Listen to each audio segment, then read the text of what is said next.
Joining us now is Allan Boomer. He is Chief Investment Officer at Momentum Advisors. Hard to believe you get the Fed minutes and NVIDIA earnings and beat hatred on the same day, Allan. We'll stick to the two of the previous three. What are you expecting to hear from the Federal Reserve? Hopefully we get another Christmas or Hanukkah today. It's a big day, lots of news. The market is really adjusting to what could really happen with the Fed. As we went into this year, there was an expectation for as many as 4 to 6 rate cuts. I think the Fed fund futures market is now pricing in 3, maybe 4. And now we're hearing chatter that there's some folks that think maybe we get none this year, right? And so I think folks are really looking towards the language to figure out what is going to actually happen and what would be a good outcome. I mean, the market really wants cuts, but we also got to keep in mind that when there's a cut, it's also because the economy's weakening. And do you want that as well? Yeah, it's amazing how things flipped. It was like, we're not going to do anything, then they're going to cut. Now they may not do anything again. Some people are actually talking about raises again. I guess, Alan, it's going to all come down to February's numbers. Anyway, any way to play it, if we don't know what the Fed's going to do, any place you'd like to invest now, regardless of what the Fed does? Sure. I mean, I always have my value hat on, right? So the first thing that I'd be thinking about is what are some stocks that just have not participated in the rally? For example, like last year was really all about tech and the communication services stocks. But there were a bunch of stocks that were, very worth our attention that didn't get them.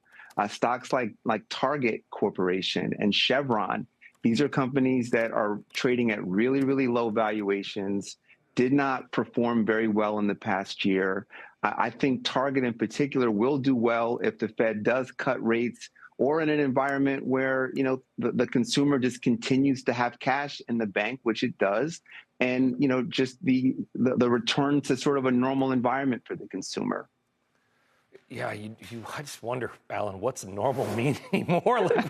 When it comes to the consumer, what does normal mean to you?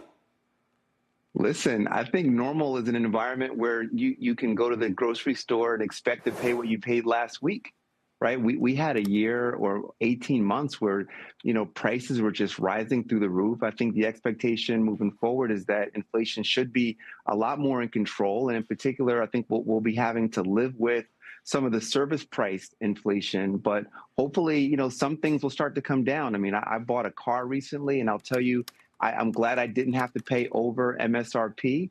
And that's another reason why I look at a company like Ally Financial. They're real big in sort of auto leasing and, that sort of space. And, I do think in an environment where rates are high, we can live as long as we don't have, another big outbreak of inflation.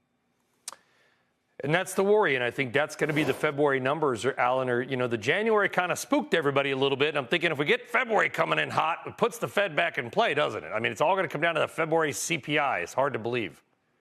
Yeah, I mean, that's the thing. I mean, the soft landing environment really, what's needed for that is GDP growth to slow a little and for inflation to continue to grind lower.